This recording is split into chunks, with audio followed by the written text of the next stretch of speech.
Brought to you by TechnoSpark 20 series smartphones. I'm superhuman. कहा जाता है नीतीश कुमार बिहार की राजनीति के चाणक्य हैं। जिधर भी जाते हैं सत्ता उनके पीछे पीछे जाती है और गठबंधन में चाहे दूसरी पार्टी का पद कितना भी बड़ा क्यों ना हो, पर बड़े भाई के रोल में नीतीश कुमार ही रहते। पर एनडीए में सीट बंटवारे के बाद ऐसा लगता है कि बिहार में चाणक्य नीतीश की चमक कम होती जा रही है। इसलिए बड़े भाई के पद में रहने वाले नीतीश अब अपने बड़े भाई के पद से अलविदा कहना पड़ रहा है। नमस्कार, आप देख रहे हैं बिहार तक और मैं आपके साथ माहिरा गौहर। बिहार में एनडीए के बीच सीट शेयरिंग हो चुकी है। इसमें बीजेपी को 17 और जेडीयू को 16 सीटें मिली हैं। सबसे बड़ी बात यह है कि जेडीयू के स्थापना के बाद ये पहली बार ऐसा हुआ है कि जेडीयू लोकसभा में बीजेपी से कम सीट पर चुनावी मैदान में है। हमेशा बीजेपी में नीतीश कुमार बड़े भाई की भूमिका में रहे हैं।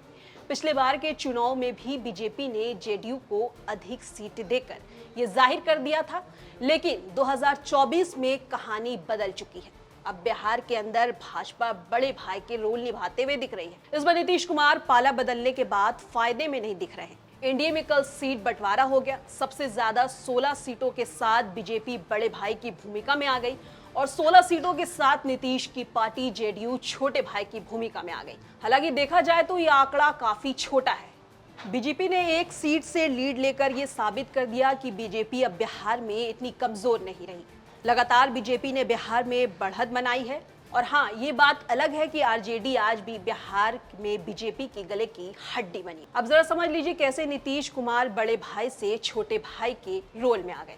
साल 1996 पहली दफा नीतीश कुमार एडवाणी और अटल बिहारी वाजपेयी की छत्रछाया में एनडीए का हिस्सा बने। उस समय नीतीश की पार्टी 8 सीटों पर जीत हासिल करने में कामयाब हुई। इनमें 6 सीटें बिहार में थी, जबकि 1 सीट यूपी और 1 सीट उड़ीसा की थी। फिर आया साल 1998 का चुनाव, जब बीजेपी के गठबंधन के साथ नीतीश की समता पार्टी ने 12 सीटों पर जीत हासिल की थी। इसके बाद समता पार्टी का जनता दल में विलय हो गया। नीतीश के जनता दल यूनाइटेड का आगाज हुआ। साल 2009 के लोकसभा चुनाव में जेडीयू और बीजेपी का एक बार फिर गठबंधन हुआ।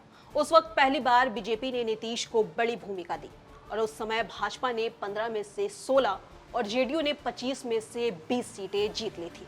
इसके बाद साल 2019 में बीजेपी और जेडीयू ने लोकसभा चुनाव में बराबर प्रत्याशी उतारे। यहाँ पर भी बीजेपी के सभी 17 उम्मीदवार जीतने में सफल रहे, जबकि जेडीयू के 17 में से 16 उम्मीदवार ने सफलता हासिल की।